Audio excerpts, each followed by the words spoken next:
హైదరాబాద్ ప్రాంతంలోని ఓ farm house లో నిర్వహిస్తున్న రేవ్ పార్టీని సోమవారం తెల్లవారుజామున పోలీసులు భగ్నం చేశారు. జిఆర్ ఫామ్ హౌస్ లో రేవ్ పార్టీ జరుగుతున్నట్లు విశ్వసనీయ సమాచారం రావడంతో సోమవారం తెల్లవారుజామున పోలీసులు అక్కడికి చేరుకున్నారు.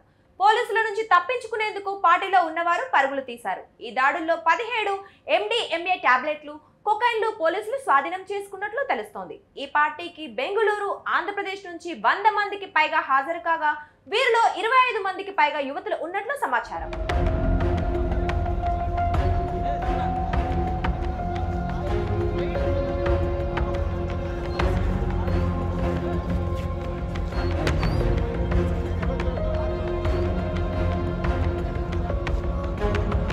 హైదరాబాద్ కు చెందిన ఓ ప్రముఖ వ్యక్తి తన బర్త్డే సందర్భంగా రేవ్ పార్టీని ఏర్పాటు చేసినట్లుగా తెలుస్తోంది.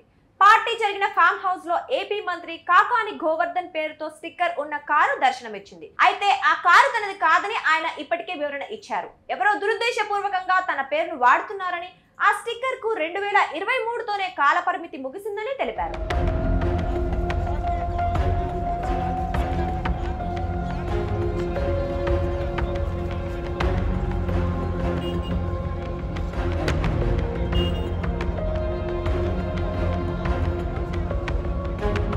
మరోవైపు రేవ్ పార్టీలో పట్టుబడిన వారిలో మోడల్స్, టెకీలు, తెలుగు సినిమా నటీమణులు ఉన్నట్లు తెలుస్తోంది. ఈ ఘటనకు సంబంధించి పార్టీలో పాల్గొన్న వారిలో నటి హేమ పేరు ప్రముఖంగా వినిపిస్తోంది. అయితే తాను పార్టీకి వెళ్లలేదని, హైదరాబాద్ లో ఉన్నట్లుగా హేమ వివరణ ఇచ్చారు. ఘటనా స్థలంలో 15 లగ్జరీ కార్లను పోలీసులు గుర్తించారు. ఓ బెంజ్ కారులో ఏపీకి చెందిన ఓ ఎమ్మెల్యే పాస్పోర్ట్ లభించినట్లు తెలుస్తోంది. ఈ పార్టీ కోసం యువతులను విమానంలో రప్పించినట్లు తెలుస్తోంది. ఈ ఘటనపై బెంగళూరు ఎలక్ట్రానిక్ సిటీ పోలీసులు కేసు నమోదు చేసి దర్యాప్తు చేపట్టారు.